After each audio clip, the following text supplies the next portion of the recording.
Picciotti di Sicilia è tutto tondo, benvenuti a Scopello, altra eccellenza siciliana. Guardate qua che acqua che c'è, picciotti, e seguite il video perché vi porteremo anche alla scoperta del paesino di Scopello, che è una vera e propria perla, bellissima. E io per intanto un tuffo qui a guida loca lo voglio fare. Andiamo, picciotti. Allora picciotti, la spiaggia è facilmente raggiungibile da questa scalinata con 3000 gradini, vero? 3000 è poco. Ma noi siamo arrivati direttamente in spiaggia con la macchina, poi ve lo facciamo vedere perché c'è un bel parcheggio. Allora, prima di un bel tuffo, due informazioni: la spiaggia è così, tutta pietre, anzi dall'altra parte è ancora più grosso, sono i bottoni, quindi venite con le scarpette da mare. Ora un tuffo in questo mare splendido per voi. Ci sta, dai, tuffati. È un po' difficile. Piano, perché noi siamo senza scarpe. Tuffo, pronti? Al termine della spiaggetta abbiamo trovato quest'angolo di paradiso, guardate qua quanto è bello, guarda, guarda. Una perla, solo con noi, con i picciotti siciliani tutto tondo. Guardate qua picciotti, questa ragazza da dove si sta tuffando. Vai, tuffate. Vai, ora. Ma quanto è bello il mare siciliano, picciotti, guardate qua.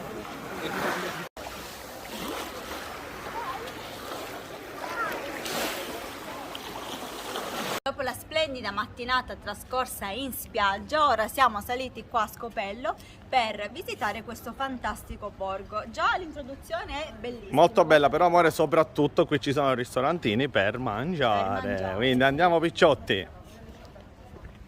Allora, questo borgo è veramente bellissimo, è un posto incantevole, ma in Sicilia qual è il posto non incantevole? Non c'è Cioè, amore, non esiste. Guarda che bella bandiera siciliana che c'è là, guarda. Wow, viva la Sicilia. Ecco picciotti, entriamo in questo angolino di borgo, guardate qui, ristorantini a destra, ristorantini a sinistra, guardate che albero gigante che c'è. Amore, scegliamo un posto perché io ho fame. Ok, se lo scegliamo. E allora pausa pranzo a Scopello con, vedi guarda amore, panelline, croccherline, arancine a burro e a carne.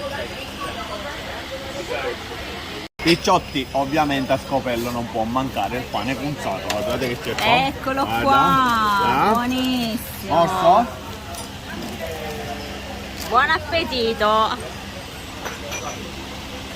Un'altra cosa tipica che stiamo mangiando qua è questo dolce che si chiama pasta all'antica, guardate, forse è un dolce tipico di Montelepre.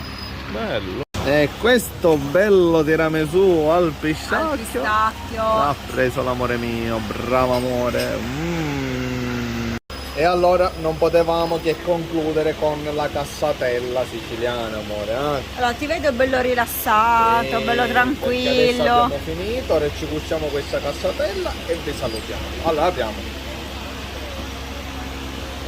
Bella calda con la fatta al momento. Picciotti, con questo concludiamo. Un bacione e alla prossima. Allora picciotti, abbiamo finito di visitare il borgo di Scopello e stiamo rientrando. Una pausa. Fa molto caldo. Molto caldo, però abbiamo mangiato benissimo, vero? Sì, però c'è troppo caldo. E vado a dare riposo, vita mia.